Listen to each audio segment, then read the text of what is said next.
സ്ഥാനാർത്ഥി പ്രഖ്യാപനത്തിന് പിന്നാലെ പ്രചാരണ രംഗത്ത് സജീവമായ രാജ്മോഹൻ ഉണ്ണിത്താൻ പാർലമെന്റ് മണ്ഡലത്തിലെ പരമാവധി വോട്ടർമാരെ നേരിൽ കണ്ട് അവരോട് സംവദിക്കുകയും ചെയ്ത് മുന്നേറുകയാണ്. കഴിഞ്ഞ 5 വർഷക്കാലം മണ്ഡലത്തിൽ നടപ്പിലാക്കിയ വികസന പദ്ധതികളും തൻ്റെ ഇടപെടലുകളും എണ്ണിപ്പറഞ്ഞാണ് UDF സ്ഥാനാർത്ഥി ഓരോ കേന്ദ്രങ്ങളിലും ജനങ്ങളെ കാണുന്നതും വോട്ടഭ്യർത്ഥിക്കുന്നതും. ഈ പാർലമെൻറ്റ് മണ്ഡലത്തിൽ പയ്യന്നൂരടക്കം രാമന്തളി അടക്കം എല്ലാ സ്ഥലത്തും ഞാനൊരു നിറസാന്നിധ്യമായിരുന്നു. മരണ വീടുകളിൽ, കല്യാണ വീടുകളിൽ, അതുപോലെ തന്നെ തെയ്യം നടക്കുന്ന സ്ഥലത്ത്, വയനാട് കുലം നടക്കുന്ന സ്ഥലത്ത്, ഉറൂസുകൾ, പള്ളിപ്പെരുന്നാൾ, ചുരുക്കി പറഞ്ഞാൽ ഈ നാട്ടിൽ നടക്കുന്ന എല്ലാ ആഘോഷങ്ങളിലും ഉത്സവങ്ങളിലും ഞാൻ പങ്കെടുക്കാറുണ്ട്.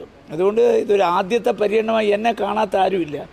2019 ഞാനിവിടെ വരുമ്പോൾ എന്നെ സിനിമകൾ മാത്രമേ ആളുകൾ കണ്ടുള്ളൂ. പിന്നെ ചാനൽ ചർച്ചകളിൽ ഒരു നിറസാന്നിധ്യമായിരുന്നു. കാഞ്ഞങ്ങാട് നിയോജകമണ്ഡലത്തിൻ്റെ വിവിധ ഭാഗങ്ങളിൽ പര്യടനം നടത്തിയ ഉണ്ണിത്താനെ വൻ സ്വീകാര്യതയാണ് വോട്ടർമാരിൽ ലഭിച്ചത്. അതിഞ്ഞാലിൽ നിന്നാരംഭിച്ച പര്യടനം അജാനൂർ കടപ്പുറത്താണ് സമാപിച്ചത്.